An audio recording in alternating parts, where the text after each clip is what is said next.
Gold માઇનિંગમાં trading કરવાથી વધારે નફો મળશે એવી લાલચ આપીને ફરિયાદી સાથે ચીટિંગ કરવામાં આવી હતી. જે મામલાની ફરિયાદ સાયબર સેલ સુરત શહેર ખાતે નોંધવામાં આવેલ હતી, જેમાં 16 લાખની ટોટલ ફ્રોડ ફરિયાદી સાથે થઈ હતી.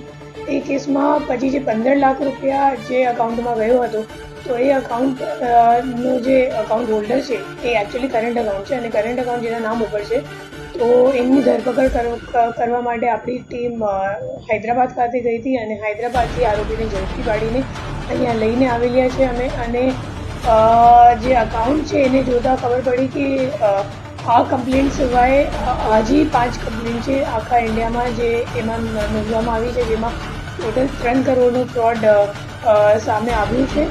અને જે આરોપી છે એ છેલ્લા 2017થી આ અકાઉન્ટ એ વાપરે છે અને પોતે બાંધકામનું કામ કરે છે, કોન્ટ્રાક્ટ લે છે બાંધકામ માટે.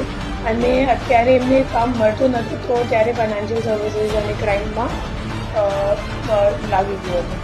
અને હવે આ દિશામાં તપાસ ચાલુ છે કે આરોપી જેને કરંટ અકાઉન્ટ આપ્યું હતું ટ્રાન્ઝેક્શન કરવા માટે, તો એ માણસને પકડવા માટે અત્યારે અમારી તપાસ ચાલુ છે.